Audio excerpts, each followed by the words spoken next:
bien. Aujourd'hui je vous retrouve dans une vidéo tuto écharpe de portage. La mienne vient de chez Love Radius, c'est le modèle basique. J'ai fait une vidéo récemment sur mon compte TikTok où je disais que j'avais fait un nouage de mon écharpe qui me permettait d'allaiter la petite en même temps. Et vous avez été nombreuses à me demander du coup comment on faisait. Donc au moins je vais faire ça sur YouTube, j'ai le temps de tout détailler et c'est parti. On ne fait pas attention aux petites taches qu'il y a dessus. Je passe ma vie à la laver, mais avec un bébé RGO qui est à peu près 4 heures de la journée dans son écharpe, ça a toujours une tache. Premièrement du coup il vous faut une écharpe basique, pas un sling. Un sling ça sera encore plus simple, vous le mettez et vous desserrez le nœud à la hauteur de votre sein et comme ça vous pouvez allaiter. Mais en écharpe comme ça, c'est un peu plus compliqué. Premièrement, vous prenez votre écharpe, vous l'étendez bien et vous allez mettre l'étiquette au milieu.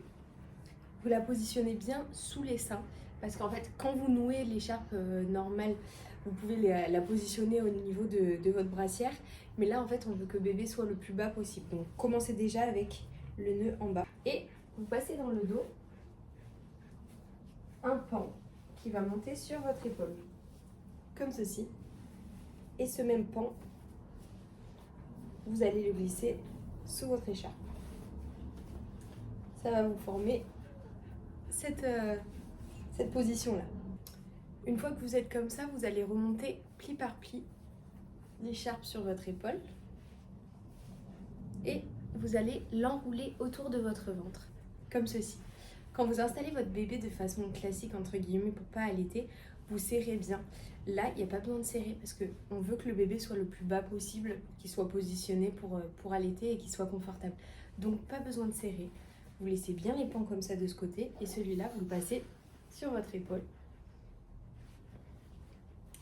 Un petit check dans le miroir quand vous n'avez pas trop l'habitude pour vérifier que ça ne soit pas croisé, qu'il n'y ait pas de plis parce que sinon ça va vous faire mal.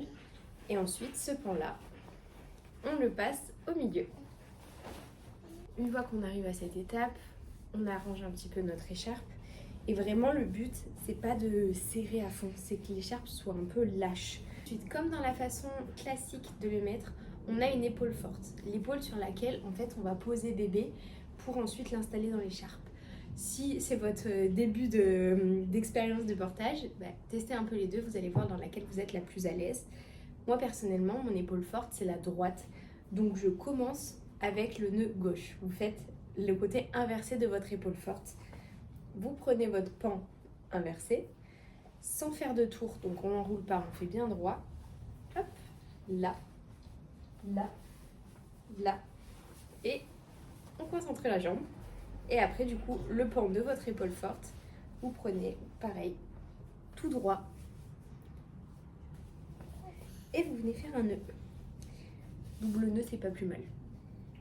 Une fois qu'on est là, c'est la partie, on arrange un peu tous nos nœuds. Donc, le double nœud, on va le descendre. Et notre petite partie avec l'étiquette, on la cale sous le nœud. Comme ça, on n'est pas gêné. Maintenant, le côté de votre épaule forte, donc moi je rappelle c'est la droite, vous l'enlevez et vous mettez là. À partir de ce moment de l'installation, qui ressemble à ça, c'est le moment où vous avez besoin de votre bébé. Donc, on prend un bébé. Hop là. Ne faites pas attention à sa position, il y a le chien, et quand il y a le chien, elle ne quitte pas des yeux.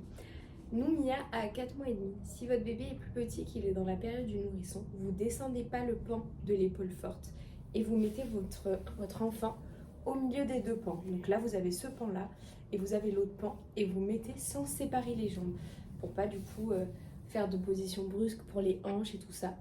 À partir d'un certain âge, vous pouvez écarter les jambes, il n'y a pas de souci tant que votre positionnement est physiologique. Donc, vous prenez votre bébé et vous le mettez sur votre épaule forte, le plus haut possible. Ça donne à peu près ça au niveau hauteur. Vous prenez une jambe et vous la glissez dans le premier pan. Là, c'est une partie importante pour que le bébé soit installé vraiment de façon physiologique. Là, elle est calme aujourd'hui, mais il y a des moments où elle se tend et tout ça, parce qu'elle est toute excitée. Vous devez vraiment attendre que votre enfant s'assoie, vraiment, pour avoir une belle position et une bascule des hanches. Donc là, elle est bien assise. Donc, je vais commencer à rabattre les pans petit à petit sous ses fesses.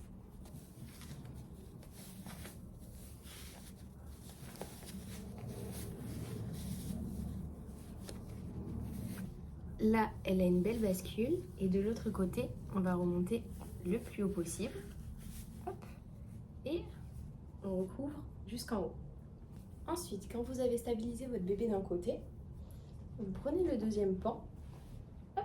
Vous passez sa petite jambe. Attention de ne pas enrouler. Genre, par exemple, là, c'est enroulé. On enfile ça comme un t-shirt.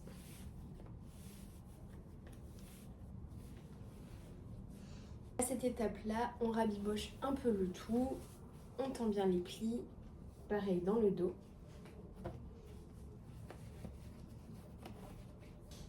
Et là où il est conseillé d'avoir un bébé à hauteur de bisou quand on fait un portage classique, donc cette hauteur c'est parfait, là on va faire descendre notre bébé pour qu'il soit à la hauteur de notre sein.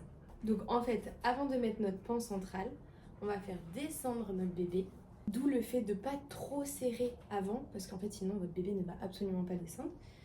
Vous vous penchez en avant, hop, et votre bébé va descendre tout seul, comme ça. Donc dans le dos, on a toujours la même position, mais devant, on a un bébé qui est plus du tout à hauteur de bisou, mais qui est à hauteur de poitrine.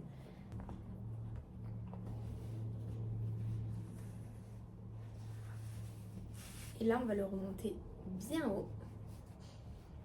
Et bien laisser les pieds sortis.